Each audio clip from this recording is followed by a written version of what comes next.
आकाशगंगा के केंद्र में एक बहुत बड़ा ब्लैक होल होता है।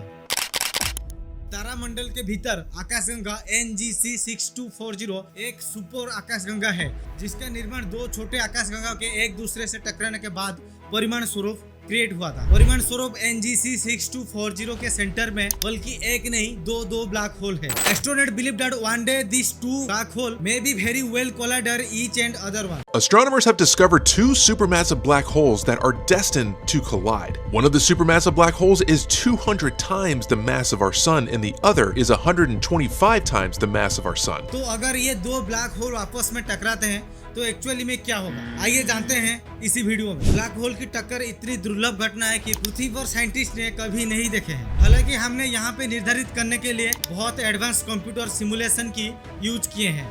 यदि ये दो ब्लैक होल आपस में टकराते हैं तो एक्चुअली में क्या होगा।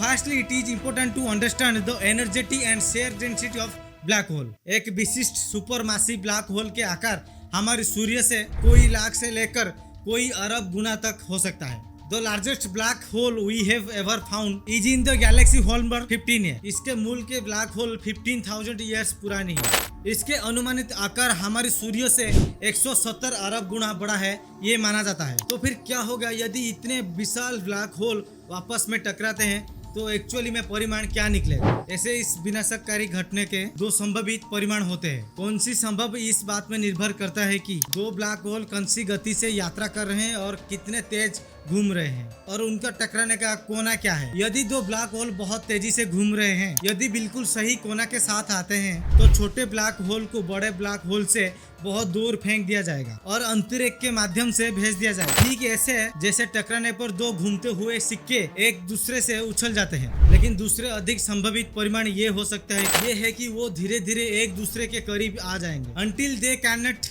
escape each other gravity and they eventually become one। जब ऐसे होते हैं परिणामी black hole binary black hole के नाम में जाना जाता है। जैसे ही दो ब्लैक होल विलीन होने लगते हैं तो वो पदार्थ की विकृत गड़बड़ी होने लगते हैं। लेकिन जैसे ही वो एक दूसरे के करीब आते जाते हैं परिणामी ब्लैक होल एक प्रक्रिया की गुजरता है जिसे रिंग डाउन कहा जाता है। ये तब होता है जब आकार में कोई भी विकृत धीरे धीरे समाप्त हो जाता है और नया बाइनरी ब्लैक होल धीरे धीरे गोलाकार बन जाते हैं। जब तक समाप्त नहीं हो जाते हैं ब्लैक होल फिर से घूमना शुरू कर देते हैं और धीरे धीरे लगभग ये पूरी तरह गोलाकार डिस्क बन जाते हैं। टक्कर से निकलती हुई ऊर्जा इतना अधिक होगी कि the space time fabric on the universe. बस एक सेकंड के लिए इसके बारे में सोचें। दो ब्लैक होल की टकराने से ब्रह्मांड के अंतरिक्ष और समय ब्रह्मांड के अंतरिक्ष में ऐसा कुछ होगा जैसे तालाब में वेव आता है। These ripples are known as a gravitational waves। Gravitational waves पृथ्वी में कभी भी नहीं देखा गया है। वर्षों से हमने पृथ्वी पर बहुत बड़ा इंस्ट्रूमेंट बनाया गया है जो अंतरिक्ष में ग्रेविटेशनल फोर्स को पता लगाने में समक्ष है